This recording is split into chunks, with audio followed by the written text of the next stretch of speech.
Crown princess बोलती है कि ये बहुत अजीब क्वेश्चन है। हालाँकि क्राउन प्रिंसेस मैं ही हूँ, लेकिन मैं अपना वर्ज़न इमेजिन भी नहीं कर सकती जो कि क्राउन प्रिंसेस ना हो। चाहे फिर मैं एनविल्ड हो या क्राउन प्रिंसेस, कुछ भी बदल नहीं सकता है। तब एंटिनो बोलता है, योर हाइनेस, मेरे अकॉर्डिंग मैं सर्वेंट हूँ ड्यूक फैमिली का। तो प्रिंसेस बोलती, क्या? तो एंटिनो बोलता है कि सब call me a fallen noble, जैसे कि एंटिनो और रोज़िला। लेकिन ये सब मेरे लिए मैटर नहीं करता कि लोग मुझे क्या नाम देते हैं, ये सब तो एक शेल है और मैं ऐसी चीज़ों में विश्वास नहीं करता क्योंकि मेरे को पता है मेरी हकीकत क्या है। मैं बोलूँगा नहीं कि मैं कौन हूँ। तो क्राउन प्रिंसेस एंटिनो को देख रही होती है उस समय। फिर दिखाता है, वो बोलता है कि मुझे माफ़ करना, लेकिन मुझे दोबारा पूछना चाहिए कि आप क्राउन प्रिंसेस के जैसे नहीं, लेकिन एनुअल डे जैसे क्या फ़ील करोगी? तब वो सोचती है मेरी फीलिंग्स, तो वो बोलती है कि मैं हाँ, मैं थोड़ा-सा स्टीवन की तरफ बढ़ूँगी और मैं डिसअपॉइंटेड फ़ील करूँगी, लेकिन मुझे लगता है कि मेरे को अकेला एहसास होगा अपनी ज़िंदगी में। इस वैसे भी इस इम्पीरियल पैलेस में भी यही फ़ील होता है और देखा जाए तो इस पेंटिंग के आर्टिस्ट को भी वैसा ही फ़ील होता है जैसा मुझे फ़ील होता है। ये एक तरीके की डेंजलिंग और काफ़ी सुंदर ही है, बहुत ही अच्छी पेंटिंग है। तब 2 लोग जो कि बिल्कुल एक जैसे दिखते हैं, सिमिलर, फिर बोलते हैं कि जो वुमेन है वो सब कुछ गँवा बैठती है और खुद को भी गँवा बैठती है। तब एंटिनो बोलता है कि मुझे खुशी है योर प्रिंसेस कि आपको ये पेंटिंग पसंद आई, जो कि बहुत ही अच्छी है और इस पेंटिंग का टाइटल यही होना चाहिए है, फ्रीडम, आज़ादी, है ना? तब वो बोलती है थैंक यू, है ना? फिर हम दिखाते हैं कि नायदा बोलती है कि गेट पे कौन है? तब वो बोलता है, नायदा ये मैं हूँ रोज़ीला। तो बोलती है मैंने बोला था ना कि तुम मत आना, तुम सच्ची में। फिर वो देखती है, क्या? और बोलती है कि मैंने कहा था ना कि मैं आऊँगी वापस। तब नायदा गेट खोल रखी होती है। फिर बोलते एक लड़का बोलता है कि पहले तो हमें विंडो फिक्स करनी है, फिर सब कुछ यहाँ से मूव करो और देखते हैं क्या-क्या है, क्या नहीं है। तो वो देख रहे थे कि मतलब एक तरीके से रोज़ीला नायदा को चेकअप कराने के लिए, उसके घर को चेक करने के लिए कुछ लोगों को लेके आई थी। फिर रोज़ीला बोलती है कि मैं हर हाइनेस के ऑर्डर्स पे आई हूँ यहाँ पे, क्राउन प्रिंसेस के। तो नायदा बोलती, क्या क्राउन प्रिंसेस के ऑर्डर्स पे आई हो तुम? तब वो बोलती है कि हाँ, हाँ, मुझे हर हाइनेस ने भेजा है। वो चाहती थी कि तुम्हारा आर्ट वर्क बहुत ही अच्छे तरीके से दिखाई दे लोगों को और उन्होंने डिसाइड करा है कि तुम्हें स्पॉन्सर करेगी, तो तुम अपना काम कंटिन्यू कर सकती हो। तो फिर वो बोलती है कि ये तुम्हारे लिए गिफ्ट भी भेजा है उन्होंने।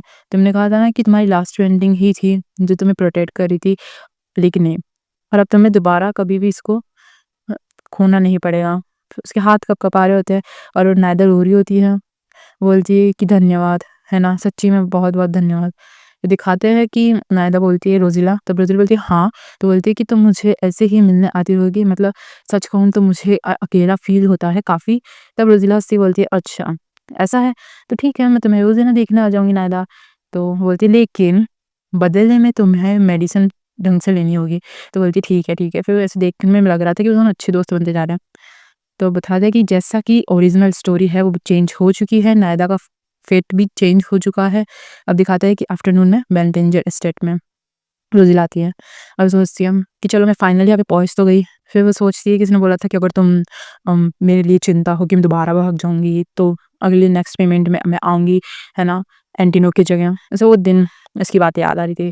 फिर वो सोचती है कि मैं प्रॉमिस करने में इतनी जल्दीबाज़ी क्यों करती है, मुझे समझ में नहीं आता है। तो वो गेट खटखटा के बोलती है कि योर ग्रेस, मैं रोज़िला हूँ। तो बोलते हैं ठीक है अंदर आओ। तो बोलती है योर मतलब ड्यूक को ग्रीटिंग करती है। फिर ड्यूक बोलता है कि तुम उसी आउटफिट में आई हो, कि तुम्हारे पास सिर्फ़ यही है और कि तुम ये अनाउंसिंग कर रही हो वर्ल्ड को कि तुम ही रोज़िला हो। तो रोज़िला भी लाइक मेरे को हर एक पैसा बचाना पड़ता है मुझे अपना डेब्ट चुकाने के लिए। ड्यूक बोलता है कि उस दिन तुम उस दिन भी भाग गई थी ना, क्या नहीं? तब रोज़िला की लाइक डर जाती है ना, लाइक तो बोलती है हाँ, हाँ, कह सकते हो वैसे उस दिन तूने मेरी मदद करी थी, मैं तुम्हारी अप्रिशिएट करती हूँ, लेकिन मेरे कंपेनियन मुझे अच्छा फ़ील नहीं हो रहा है।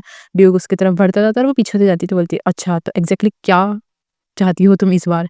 और उस दिन जब तुम पार्टी पे शो अप हुई थी और अगले दिन तुम गुंडों के द्वारा भागती हुई नज़र आई, तब तुम ज़िद्दी बनना बंद करो और मुझे बताओ कि तुम एस्टेट में वापस क्यों नहीं आई? तब रोज़ेला सोचती है कि पता नहीं कितनी बारी पूछेगा, लेकिन मेरा आंसर नहीं बदलने वाला है।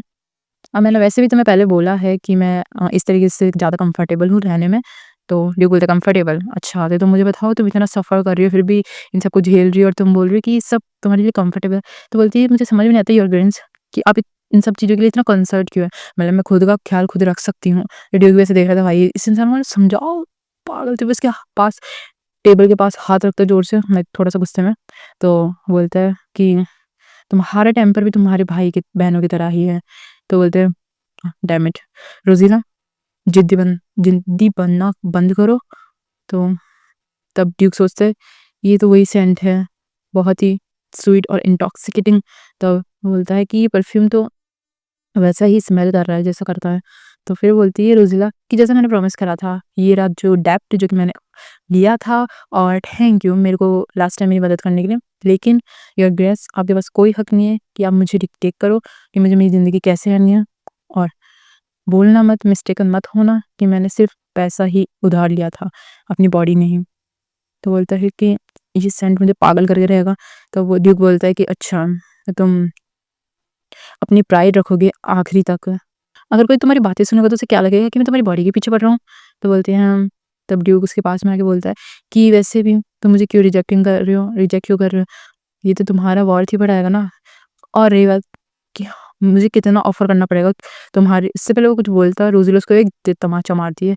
फिर रोज़िला की आँखों में आँसू आ जाते हैं और बोलते हैं कि ठीक है, अब से मैं मैसेज ही भेजूँगी एंटीनो के थ्रू, यहाँ पे खुद नहीं आऊँगी। और वैसे भी मुझे तुम्हारा ये अनप्लीज़ेंट थोबड़ा नहीं देखना है ऐसी सिचुएशन में। और थप्पड़ मार के उसे वहाँ से खिसकती है और बोलती है। ड्यूक सोचता है कि पागल मैं हूँ, ऐसी चीज़ें कैसे बोल दिया? जैसे उसने थप्पड़ मारा मैं अपने सेंसेस में वापस आ गया। जब भी भाई-बहनों की बात आती है मैं ढंग से क्यों नहीं सोच पाता हूँ, क्यों नहीं? तो इससे क्या लगता है आप लोगों को कि क्या ड्यूक को प्यार हुआ है या नहीं? मुझे कमेंट में बताना। फिर दिखाते दूसरी तरफ क्लोसेट बोलती है एंटीनो तुम क्या कर रहे हो? चलो खेलते हैं। तो देखती है कि एंटीनो तो लाइक उदास सी सिचुएशन में है, तो वही देख के थोड़ा रुक जाती है और बोलती है अच्छा क्या क्यों क्या हो गया? क्या दिक्कत आ गई भई जो तुम ऐसी दुःख में बैठे हो? तो बोलते कुछ नहीं। तो बोलती है कि लो किसी ने गिफ्ट्स भेजा है कुकीज़ तुम्हारे लिए, तो मैं तुम्हें यहाँ पे ले आई शेयर करने के लिए। तो बोलती क्या बात है, क्या सुंदर है। तब क्लोसेट बोलती है हाँ, हाँ कुछ ट्राई करो जल्दी से खाओ। फिर वो कुकीज़ हाथ में लेती है और सोचती है कि क्यों मैं सुनूँ तुम्हारे को? मैं जितना इसके बारे में सोचती हूँ मुझे उतना ही गुस्सा आता है। और वो कुकीज़ को तोड़ देती है और क्लोज़ इट लाइक देखो खाने को दी थी ना मैंने, तोड़ क्यों रही है इसको? फिर बोलती है कि तुमने कुकीज़ लेकर बेचारी कुकीज़ को तोड़ क्यों दिया? तो बोलती है माफ़ करना मुझे। तो बोलती है चलो ठीक है, बाहर चलते हैं, ये काम नहीं आएगा। तो बोलते हैं कि चलो आज अपन पिकनिक पे चलते हैं लेक के पास में। तब एंटीना लाइक मेरा अभी मूड नहीं है। तो बोलते हैं अरे, अरे चलो, चलो। वैसे भी तुम्हें पता है ना कि अपन बाहर जाना चाहिए अपन को, ये अच्छी-अच्छी ताज़ा हवा लेनी चाहिए, अच्छा फ़ील होता है। फिर दिखाते हैं कि ड्यूक को कोई बोलता है कि और गेट्स आपको कुछ परेशान कर रहा है? तो ड्यूक बोलता है कि मुझे परेशान करेगा कुछ नहीं। बोलता है ऐसा कुछ है नहीं जो मेरे को परेशान कर सके। तो बोलता है अच्छा, अच्छा, अच्छा। तो बोलता है फाइनली। तो ड्यूक बोलता है फाइनली क्या? फाइनली मुझे लगता है कि आप किसी को पसंद करने लगे हो। और फिर वो बोलता है कि कौन है वो? मुझे भी इससे मिलना है। तो बोलता है ऐसा कुछ भी नहीं है। तो बोलता है उत्सुकता में कि अच्छा, अच्छा ऐसा नहीं है? हाँ, ऐसा नहीं है तो आप इसके बारे में इतना खोपड़ी में सोच क्यों रहे हो? और वैसे भी इतना पैसे लेने के बाद कोई भाग जाता है। तब ड्यूक बोलता है कि हाँ, वो पैसे लेके ज़रूर भागी है। तो वो बोलता है कि हाँ, हाँ, वैसे ये सब कुछ सेंस बनाता है, लेकिन यार गेंस आप आराम करने की सख्त ज़रूरत है, मैं ये सब हैंडल कर लूँगा, तो आप बाहर जाके कोई वॉक पे क्यों नहीं चल जाते हैं? तब दिखाते दूसरी तरफ कि ड्यूक बाहर आता है और सोचता है कि मैं बाहर आज के ही निकला हूँ। तो बोलता है कि एक वुमन जो कि रिडिकुलस है, सिर्फ़ उस सेंट की वज़ह से ये सब हुआ है, तो वो ऐसे क्या मतलब मेरे साथ? फिर वो देखते हैं क्लोसेट और एंटीनो। तो वो देखती है कि दोनों तब क्लोज़र बोलती है कि वैसे बाहर निकलना काफ़ी अच्छा था, है ना? तो एंटीन बोलता है, "हाँ, शायद मुझे भी ये लगता है।" तो बोलता है कि, "तुम ठीक तो हो ना?" तो बोलता है, "हाँ, रियली मैं सही हूँ।" तब क्लोज़र बोल रही होती है कि, "ऐसा बेवकूफ़ इंसान है वो कोल्ड हार्टेड बास्टर्ड कहीं का।" तब उसकी कैप पानी में गिर जाती है, तो एंटीन बोलता है कि, "ठीक है, मैं तुम्हारे लिए ही ले लेता हूँ।" तब वो बोलती है कि, "रहने दो, मैं सही हूँ, ऐसे मैं दूसरी खरीद लूँगी वैसे भी।" तो एंटीना सोच रहा था कि, "तुम्हें क्या लगता है तुम कितनी अमीर हो जो तुम ऐसी बातें कर सकती हो? वैसे भी कैसी खराब पर्सनैलिटी है ऐसी बातों में ये।" तो अब भी ड्यूक है ना उसको लेने में लगा रहता है कैप को। तो वो बोलती है, "एंटीनो रुक जाओ, ये डेंजरस हो सकता है।" तभी उनकी बोट पलट जाती है और एंटीनो बोट से बाहर गिर जाता है।